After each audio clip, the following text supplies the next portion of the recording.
Oh yes, we got something to talk about today.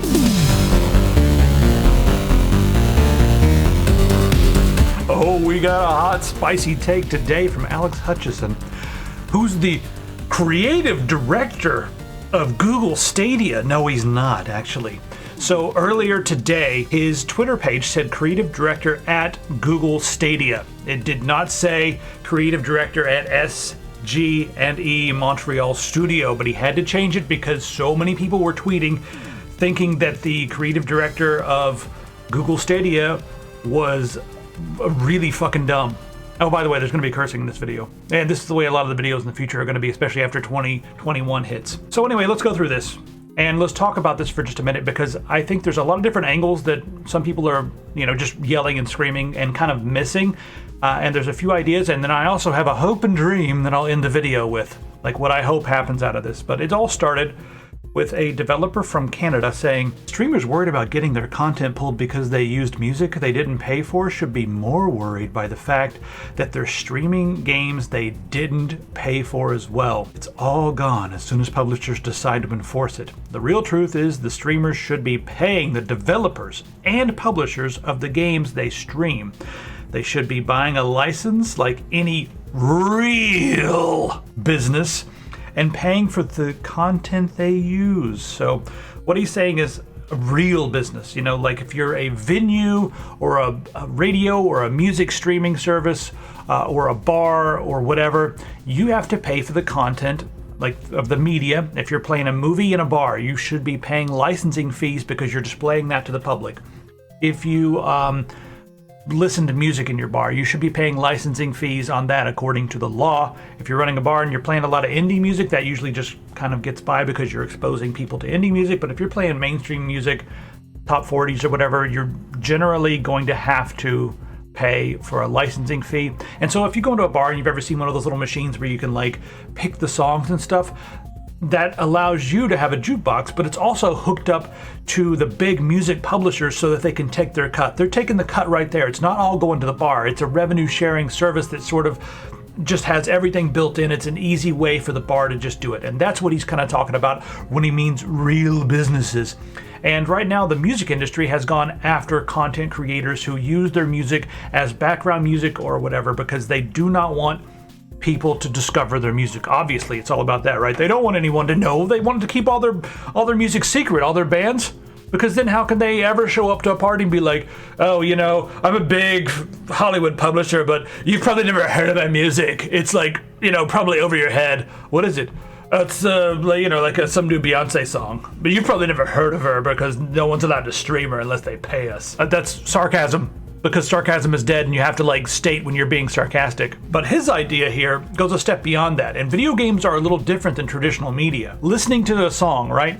That's not the same thing as playing a game. You can watch someone play a game and not have the same experience as you would yourself when you play a game. In fact, a lot of journalists have found themselves out of a job in recent years because more and more people are ignoring reviews and news sites and going over to streaming sites because that's the way that they're exposed to games, and that's the way they decide whether or not they want to play a game. They go and they watch it for a bit, and then they decide whether or not they're going to play it. And game developers and publishers realize this. Even Nintendo, who historically was against anyone sharing their characters or using their characters to stream, they were always against it. There was takedown notices for years and years, and recently Nintendo was like, wait a minute, it's good if people watch. That's good? Well then, now they're allowing people to stream and not giving them content strikes and copyright restrictions and all that sort of thing. So you've got a discoverability problem if you're an indie, and maybe a little less so because Alex Hutchinson's company and their game here they were published by, I believe they were purchased by Google, so they could make their games for Stadia and stuff. That's why he put on there that he was a creative director at Google Stadia. Fucking got you big britches, don't you?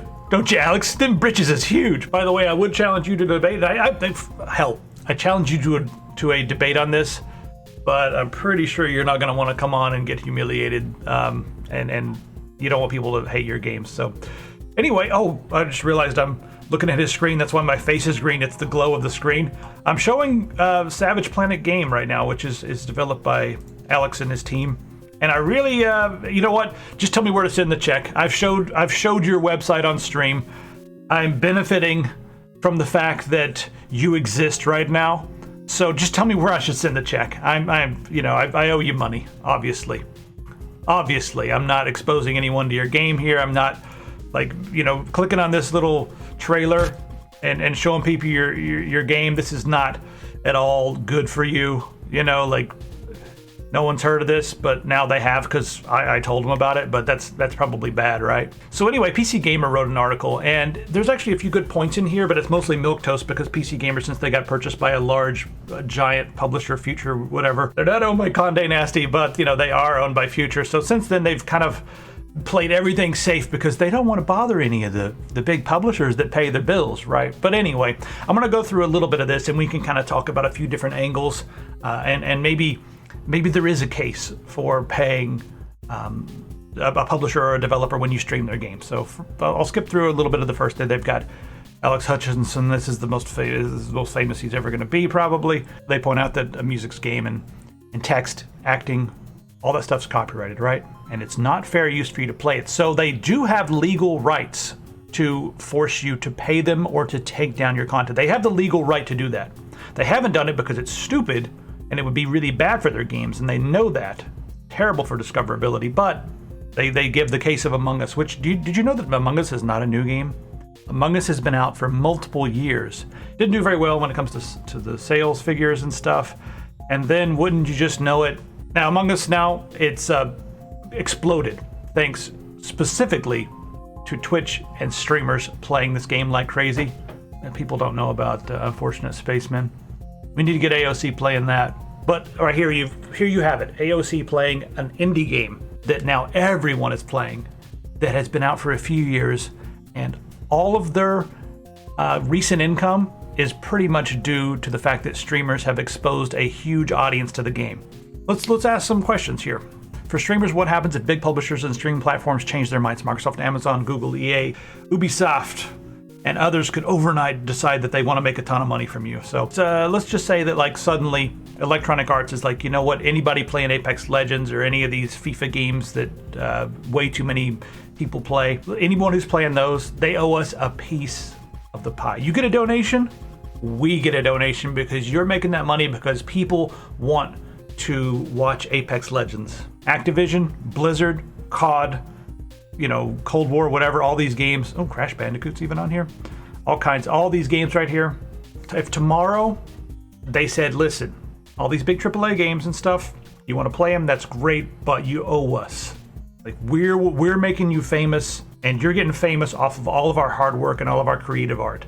They ignore the fact that it really, really helps to get their name out there. Well, it's already out there, but you know what I mean? It really, really benefits. And they actually make more sales. They ignore all that. The fact that you are helping them to get sales and stuff, they ignore all that. Let's just say.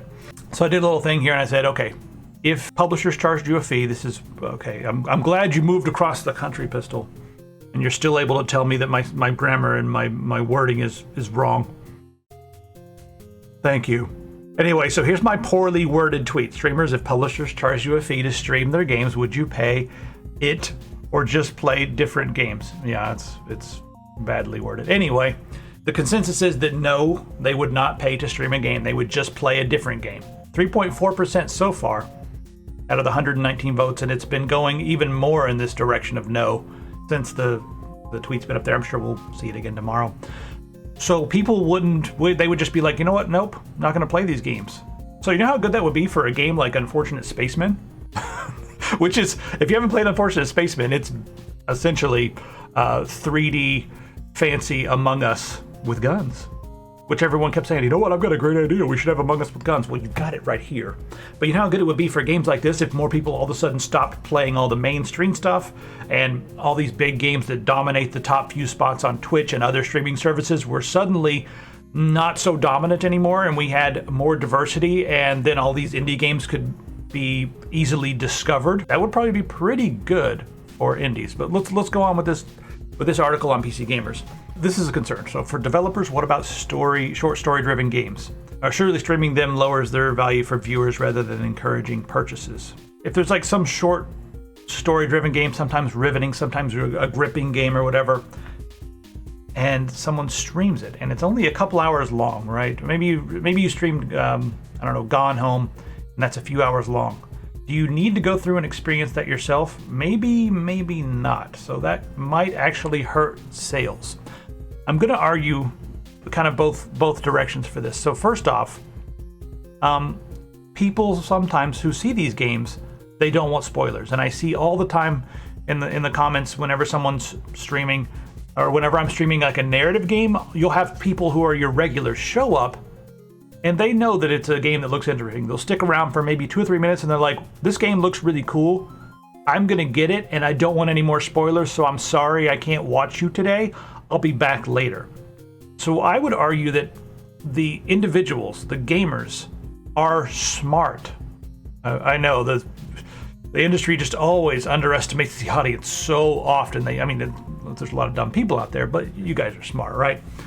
I trust gamers to know what they want, and I also trust gamers to know if they want to have a certain experience. And when they show up, even if they get like one little spoiler or something like that, they know if they want to play a game, and they can say, listen, I want to step back and not play this game.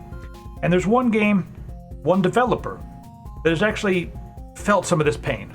And that's Ryan Green, who developed That Dragon Cancer, which was a short game about the suffering that goes along with cancer. And I didn't play this. My mother died of cancer, in case anyone thinks that I'm just going to be like hating on a game or whatever. I'm not going to hate on this game, but if anyone thinks I'm just being mean or whatever, and I don't understand what it's about and it's gripping and all that sort of thing. Listen, my mom died of cancer, and I think that it's an interesting game to have. For a lot of people, and I'm going to speak personally on this, right? For a lot of people, I don't want to play a game about suffering, and I don't need to understand this. I know it sucks. I know cancer is awful. I know it's that dragon, right? It's terrible. And going through the experience of it might be good for a few people, but the most that I'm going to do is watch a couple of YouTube videos and just see like the mood of the game, and then I'm going to walk away from it. I don't want to have the entire experience, and I think that is really the point here. Yes, a lot of people watched this game because they were curious about how the hell do you make a game about cancer. But I don't think a lot of people want to play a game about cancer. It's not fun. It's gripping, it's riveting, it's important. A movie about someone dying of cancer or AIDS or some terrible disease, ALS or something, that is something you can sit through for a couple hours and think, wow, that must be a rough experience. But playing a game is a different experience entirely. So I think half of the low sales lies specifically in the fact, or maybe more than half, that is a game that a lot of people are going to look at and appreciate, but not necessarily want to experience. However, Ryan Green created something that kind of hit the zeitgeist a little bit with That Dragon Cancer because it was so different, and that's actually a good thing for him. And I think it's a really good thing overall that a lot of people streamed it, because now when Ryan Green makes his next game, a lot of people are already going to know who he is. He's going to have a built-in audience. Even if that game didn't do so well, it did just from the standpoint of exposure. And exposure is not something that you can eat, but at the same time, should the people who streamed that game pay him? I'm going to say I don't think so, because it was his choice to make a game that not a lot of people want to spend money on to have that experience. That sounds really harsh, but I think that's what it boils down to. Like, in the comments, let me know. Did you play That Dragon Cancer? Did you feel like it was worth the money, or did you just watch a little video online and think, damn, that looks like some tough material, and then go back to playing, whatever, Unfortunate Spacemen or something? The crux of that one is, would the millions of people who watch the videos, the trailers, the people streaming, would they have, those people who watch the videos and the trailers and all that stuff, would they have purchased it otherwise? That's something that's going to be a little nebulous. In the end, I'm still going to argue that copyright is ridiculous, and we'll get to that in just a second. Check this out. Epic has something called the Support a Creator program. They're on the complete opposite side of this, because despite their ridiculous business practices, their love of capitalism, their sort of predatory, anti-consumer stuff that they've done, other companies do similar things, but it's the nature of capitalism. They have this thing called the Support a Creator program because they understand that a lot of this discoverability is handled. A lot of the marketing is handled by the content creators, the streamers, and those who also have a mutually beneficial relationship with the games that people want to watch. But a lot of it's personality. I mean, why is someone going to watch you over somebody else? And why is a streamer going to get big versus someone else? Well, sometimes it's, repetition and people becoming familiar, but other times you grow quickly if you have a personality, larger than life personality, or just something that people identify with. And they've allowed you to come on here, and what'll happen is you get a link that goes on your page, and when someone buys a game that's on, of course, the Epic Game Store, you get a kickback. So they allow you to stream games, which is essentially providing them free exposure, and then they give back to you. So that's the complete opposite. So here we have, I'm going to make fun of you a little bit here, Alex, I'm sorry. We have the creative director at Google Stadia, at SG&E Montreal, saying that gamers should pay publishers for the privilege to expose their content to the masses. And Epic, massive, huge, ginormous, deep bank accounted Epic over here on the other side saying, no, we should give money back to those who help us get exposure. I wonder who's right here. It's Epic. I think Alex sums up things best here with his game, A Journey to the Savage Planet, on what the idea of a content creator being forced to pay a publisher for the privilege of exposing their game to the masses. Yeah, I think that this is what it is. A festering mutto and a pile of poop. Looks like you're making a pretty good game there as well.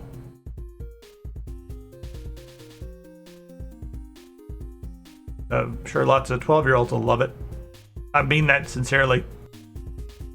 And I hope they stream it and tell shit jokes at school.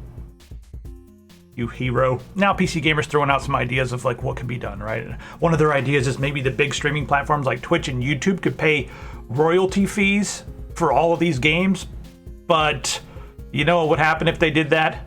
Twitch and YouTube would just take a bigger cut of your ad revenue. That's what, I mean, already Twitch is like, oh, you're getting donations? Well, so are we. We're getting half of that. Jeff Bezos gets half of every monthly subscription fee when people sign up or subscribe to your channel. And then there's all these other middlemen who try to get in the way of you and your money. So they end up the article with like, I don't think it's inconceivable that within the next few decades we'll face these questions outside of a hypothetical scenario. And Twitter beefs, blah, blah, blah, blah, blah. Yeah, I'll tell you what I wish. I wish that EA and Activision would do this. It's not, I know it's not good for people who love EA and Activision games, but I'm biased, and I'm biased towards the indie market. I think there are so many indie gems that go unnoticed, and a lot of that is because everyone has to stream the thing that's going to get them the most hits. So they show up and they're like, I could play all these games, but if I play a game that already has a built-in audience, then I'm going to get more viewers. I feel like these games could probably even get away with charging some money because they are bigger than the indie games, and they don't need the marketing as much as the indie games do. But if they were to start charging money, then 96.5% of this audience that's watching the video right now would go and stream something else. And I'm sure we've got a lot of people out there who are happy to recommend some interesting games that don't get enough coverage, that could really benefit from some coverage. So in the comments out there, especially if you're the developer yourself, what do you think? Do you think that you should get a kickback from the streamers, or do you think that it's good exposure? My last little statement here is I think the copyright law that as it currently is complete bullshit. I think music, all music, should be free to stream, even if you're only playing the music and you're not talking over it. Seriously, I just said that even if you just sit back and say, like, I'm a DJ, I'm going to play a song and shut up. I think that should be allowed, because if you hear a song on Twitch or whatever, or on YouTube, you hear it once, you're not just going to like be like, I love that song, and then be like, I'm satisfied, I don't need to purchase it. No, if you really like a song or you really like a band, you've just discovered it. And that is the most important point when it comes to getting this music out there for the people who make the music. Even for the publisher of the music, you gotta get the music out there. And once it's out there and people hear it the first time, then they're more likely to go to their website, buy their merchandise, you know, hoodies and stuff, whatever. Buy albums on Bandcamp or from whatever other source that you get your music from. Go stream it on Spotify, which kicks back to mostly to the publishers, but also to the people who make the music. I think I get a few pennies per thousand streams or whatever on Spotify. So it's a discoverability thing. And once you've heard it the first time, even if you heard the entire thing all the way through without any interruptions, you are more likely to become a fan of that band if it's something you like, and then go and just buy all their stuff, go to their concerts. So I think it's good, and it should just be out there. Movies are a different story because you can watch an entire movie one time and be like, I'm done with that. I can walk away. So I think we need a more granularized copyright system and a different. We need a different way to look at all this stuff, and we need different ways for the content creators to be able to, first off, get their stuff out there without a lot of headache, but also get paid for that. But I think the bottom line for everything, like after all this is said and done, is more exposure is better for everybody. It's better for the content creators. It gets their stuff out there, and it's better for the game publishers and developers. The more eyes that you have on your stuff, the better. Regardless of any copyright law, regardless of anything, that's the bottom line. Because I said so. So I keep wearing this shirt here because it's our new shirt from CD Projekt Crunch. Red. Let's look at what's new over on Epic Pants. We got this new Cyberpunk shirt. I think it's really, really clever, and you should buy it. There, look at that artwork. I actually love this artwork by King Grimcrest, Sunken-Eyed Sassy Boy. Got some really cool artwork. Well, if you scroll through his stuff, but he was nice enough to hook us up with the artwork for the Cyberpunk shirt, and I think you should go grab it. But also, while you're over on Epic Pants, be sure to check out some of the hardware. They're going fast. Get it now. Buy. Hurry. They're not going to be around forever. I ain't got all day. You better go buy this stuff on epicpants.com. I'll call the taxidermist to have you stuffed when I'm done with you. Ugh. Give me opinions. This was kind of all over the place, but I also want to remind everyone that this is probably going to be sort of the style of video. Right, screen. The sort of the style of video I'm going to be doing in the next year. I'm not doing any more benchmarking and stuff like that because it takes up too much of my time. And I enjoy these videos. They're more fun. I'm done. I don't know why you're still watching. Bye.